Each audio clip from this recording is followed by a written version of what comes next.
I've heard people die. I've heard mothers screaming for their children. I've heard the silence that comes after someone takes their last breath.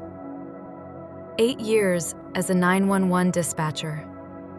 8 years of being the voice on the other end of the worst moments of people's lives. I thought I'd heard everything. I thought nothing could get to me anymore. I was wrong. There's one call I've never told anyone about. One call that ended my career. One call that made me realize there are things in this world that we're not supposed to understand. My name is Sarah, and this is the story of why I will never answer another phone again. I started working at the county dispatch center when I was 23. Fresh out of college, no idea what I was getting into. They train you for the technical stuff: how to dispatch units, how to give CPR instructions over the phone, how to stay calm when someone is screaming. But they don't train you for the silence. The moments when the line goes dead and you don't know if the person on the other end is still alive. I got used to it. Most of us do. You build walls. You learn to disconnect. You go home, have a glass of wine, watch something stupid on TV, and come back the next day. The night shift was always the hardest. Fewer calls, but the ones that came in were always worse. Car accidents, domestic violence, overdoses. The darkness brings out the worst in people. I preferred working alone. Just me, my headset, and the glow of the monitors. Most nights were quiet after 2 a.m. A few drunk drivers, maybe a noise complaint, nothing I couldn't handle. November 14th started like any other shift. I clocked in at 10 p.m., made myself coffee, checked the system. Everything was normal. My partner called in sick, so I was alone that night. I didn't mind. I'd done it hundreds of times before. At 2:47 a.m., the first call came in. The caller ID showed a landline, rural address, out by Miller's Creek, about 30 miles from town. Not much out there except old farms and forest. I answered like I always do. 911, what's your emergency? Just breathing. Steady. Hello? Can you hear me? What's your emergency? Then a voice. A woman. There's someone in my house. My training kicked in immediately. I started typing, pulling up the address, alerting nearby units. Ma'am, are you in a safe location? Can you tell me where you are in the house? I'm in the closet, upstairs bedroom. Please, he's been here for hours. Hours? Ma'am, why didn't you call earlier? I couldn't. He was in the room with me. He just left. I heard him go downstairs. Stay on the line. I'm dispatching officers right now. They'll be there in about 15 minutes. Can you stay hidden? Yes, please hurry. I can hear him moving things around down there. I dispatched 2 units, code 3, lights and sirens. I stayed on the line with her, talking softly, keeping her calm. Standard procedure. Then she said something that made my blood run cold. He's singing. What? He's singing. I can hear it through the floor. It's some kind of nursery rhyme, but the words are wrong. Can you make out what he's saying? I could hear her breathing get faster.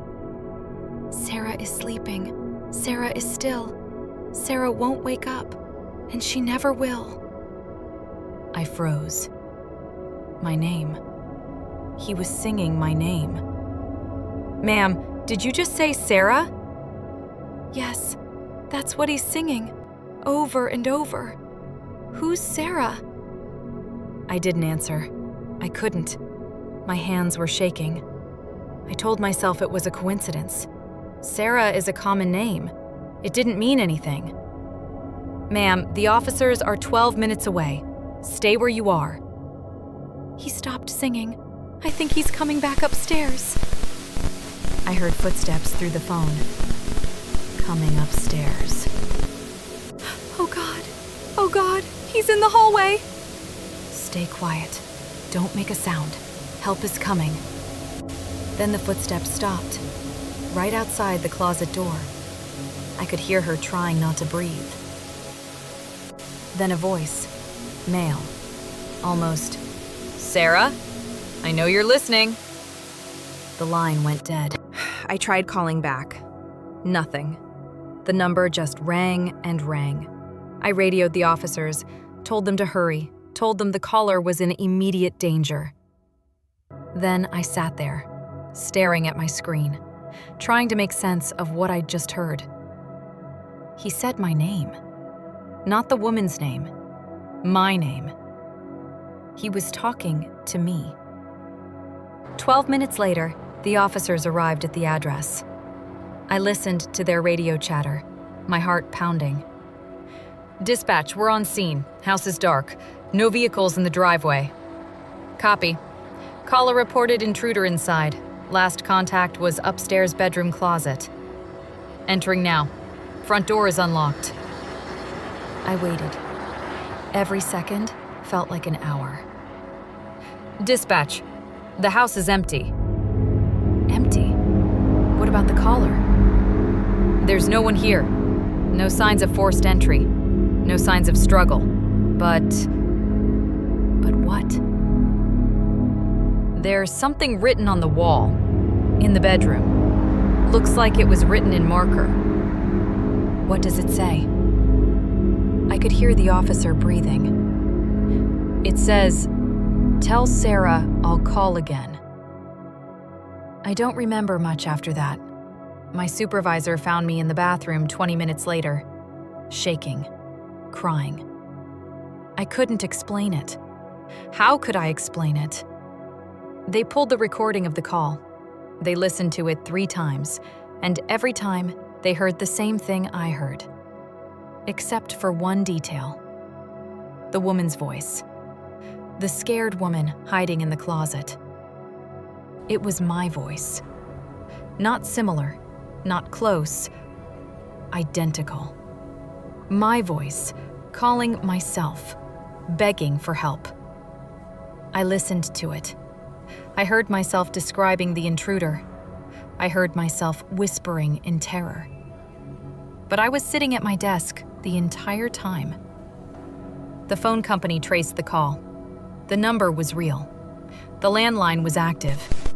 But the house at that address had been abandoned for 7 years. No power, no phone service, nothing. And yet somehow a call came through from a dead line. In my voice. I took a week off, sick leave. My supervisor didn't ask questions. I think he was as disturbed as I was.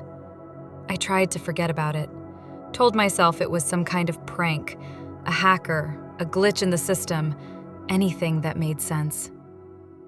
1 week later, I came back to work. Night shift again. I was nervous, but I needed the paycheck.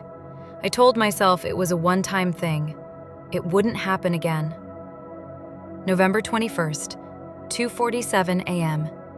Exactly 1 week later. Same time. The phone rang.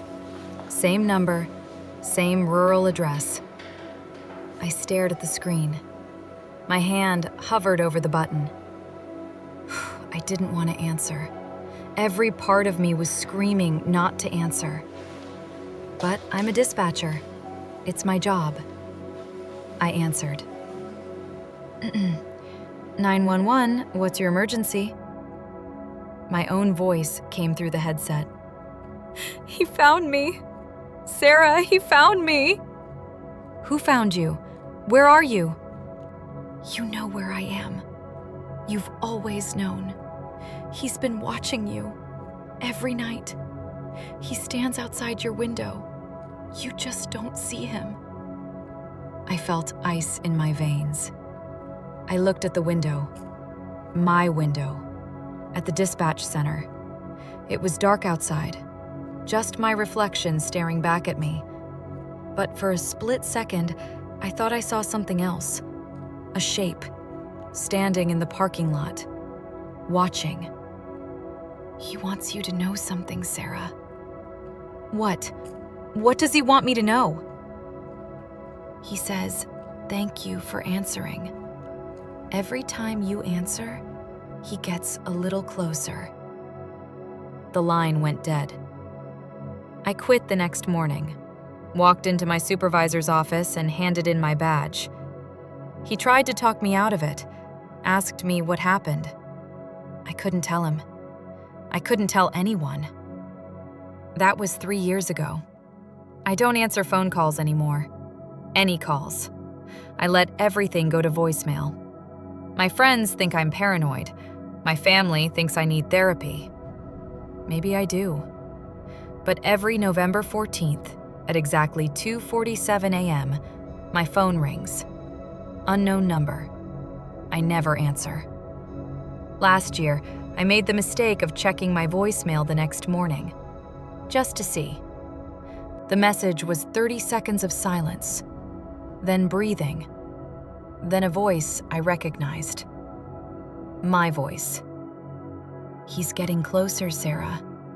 You can't ignore him forever." I don't know what's calling me. I don't know what it wants. I don't know if it's human or something else entirely. All I know is that some calls should never be answered. If you work a job where you answer phones, especially at night, be careful. Pay attention to the calls that feel wrong, the ones where the silence is too heavy, the ones where the voice on the other end sounds a little too familiar. And if someone ever calls you from a number that shouldn't exist, singing a song with your name in it, do what I couldn't do. Hang up. Thanks for listening. If you want to hear more stories from my time as a dispatcher, subscribe. I have more. I have so many more. Stay safe out there. And whatever you do, don't answer the phone at 2:47 a.m.